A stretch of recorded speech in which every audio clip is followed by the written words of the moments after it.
This is number 17 in the V series of videos.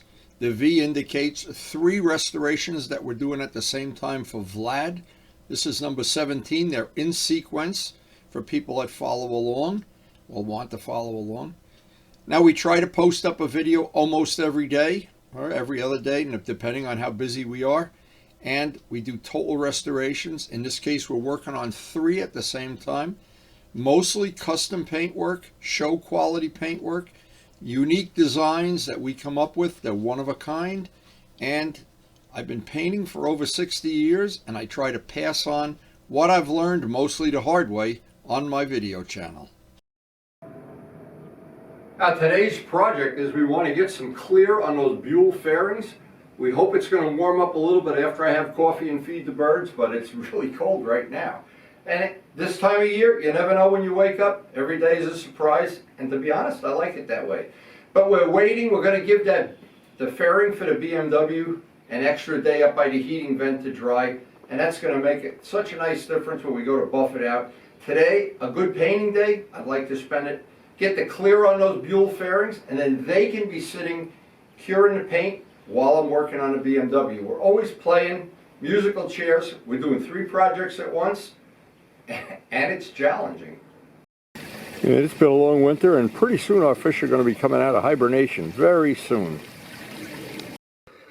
Oh, these birds, every morning the same routine. Free seeds. Free seeds by Windy. Start my day off right. All right, after taking care of the household chores and having an extra cup of coffee, I'm motivated. These parts were sanded out previously with 400 sandpaper, and these are still some parts we have to do on this project. We still have the whole Moto Guzzi project, and this is the reason we're working on the fairing today. That's the BMW nose fairing, carbon fiber. We want it to sit by the heating vent at least 1 or 2 more days. Now the first thing is with some Sikkens M600, I want to thoroughly degrease this part. Get any fingerprints, any residue, dust, anything that's still on there. And I want to do it 3 or 4 times. I've got this in fast forward so it doesn't get too boring. Then I tack rag down the parts with a brand new tack rag. This hopefully is going to be one of the final coats of clear. Bleed the compressor, let the compressor rock and spit out any moisture or any residue that's in there. And the cheap insurance for hoping that we're not going to have any fish eyes in this paint. The clear that we're using is Gavco 7701, and of course the fast activator. Always the fast activator under our shop conditions. Mixing the paint, it's 4-to-1. I mixed up a double batch, one 5-ounce batch for each fairing, so I basically mixed 10 ounces of material. Stirred with a steel rod or drill, not with a piece of wood. That's a tip I try to put on almost every video.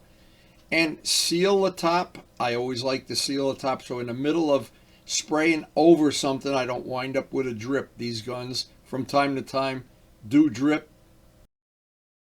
So to begin the day, it was about 40 degrees when I started painting, and I wanted to show I spray out in midair and then go to the part. And from that point on, anytime I have to release the trigger, I do it while it's in midair. I can put this in fast forward just so the video doesn't get too boring. But now the whole trick that I've used for many, many years, and many people that I've helped learn how to paint and learned from the video, several that always give me good comments on this, that what I try to do is set the gun so it's just putting on light coats of paint. If I were painting a car with the way you spray a car, this would have 20 coats of paint. But it's got very thin coats, a lot of thin coats. It lets the material lay down, sit down, and especially today we don't have a lot of sun, just a minimum of sunshine.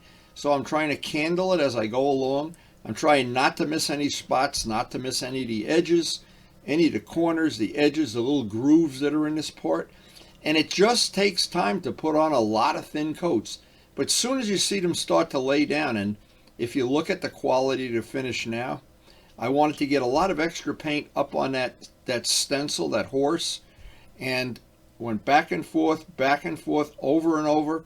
And I think this was ready at this point in time to let it sit and dry for a while before the next coat. and I set the first piece into the garage, trying to let it dry without any dust or anything falling on it or the wind blowing it off the table or whatever, because the wind was starting to kick up very early in the paint day today, and that's always a little bit of a problem.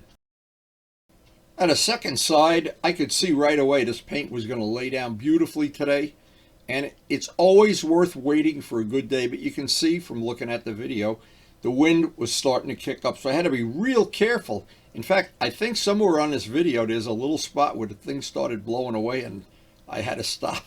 Maybe it's on here. I'm trying to show it if I can. Oh, there it is. The thing started moving. Hey, good memory. But anyway, a lot of thin coats and spray into midair and then move the gun out onto the part. And then when you're done, bring it out into midair again and let the trigger go. But don't turn the trigger on and off in the middle of painting. That's just cheap, real cheap insurance, and that you don't get any of the little dust that comes at the end or the beginning of a spray thing with these inexpensive guns. And you can get the work to come out real nice. And of course, if you're prone to spend a lot of money or you have a lot better or more expensive equipment, better equipment, well, you probably, the tips won't hurt even if you did it that way. But I've been able to get away with some very inexpensive stuff and a lot of labor of love. And that's a combination that's hard to beat. In the end, when these motorcycles that I restore are done, you never know that you were using inexpensive equipment. And to me, it's just not necessary to have anything other than the guns that I'm already using, the big one and the small one. And the quality of work, you figure it out yourself. Because mainly all of the work that I ever do with paint, I buff out in the end. So there's never an issue, even if the final coat has some little imperfections in it. I'm going to sand them out with 2000 grit anyway. But now the trick is not to get impatient and put this aside to dry, just like the BMW fairing. Put it aside for 2-3 days.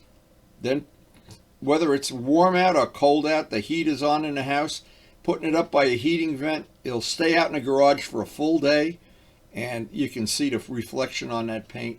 Absolutely beautiful. And it just becomes a labor of love. Every one of the steps on this, there's really just no thing like you can open a can and pour the paint out onto the part.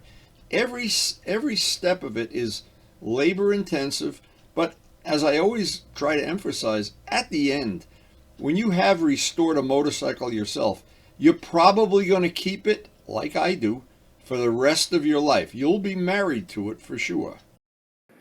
Well, we really use this day efficiently. We have the BMW fairing has another 24 hours to sit up by the heating vent. Now these parts will go the outside for a day or two. They'll go up by the heating vent. We'll be working on finishing up the BMW. The fairing needs to be 2000 grit sanded and buffed. And we're still waiting for the side fairings for the BMW and painting the red stripe to match. Whole nother project. But this whole season has become an enormous triple restoration. And it seems like every day we get a little bite out of it, every other day. But it's a big job. Believe me, this is a lot of work. So if this is the first windy video you've watched, we have about 2,700 videos out on YouTube right now. A lot of them are riding in our area of the country, northern New Jersey, southern New York. We ride all seasons. We try to do most of our riding videos in the summer. We ride all 7 of the bikes in my collection that are registered. 4 of them are historically registered. We love our two-strokes. We love our custom wheels. There's just parts. All of the custom wheel painting is out on the channel. Custom paint work we've done for friends. The polishing videos always seem to be among the most popular. People always seem like they want to have something polished and they want some help, some advice on how to do it, or they just want to come over to the shop and use my buffing wheel. Sometimes that works too. But the whole idea of everything we do is to share information. Again, we try to put out a new video almost every day, every other day. It depends on our family obligations and a lot of other things we have no control over. But we do love older motorcycles. The problem is we love too many. We like to love them all. It's a problem. And the people we hang around with, our friends, we all try to help each other in some way with the paint work, or when you need somebody or a friend to pull a motor out of a bike or whatever. It's just a good circle of friends, and I'm very passionate about it. Most of my friends are too, and hopefully we'll see you tomorrow.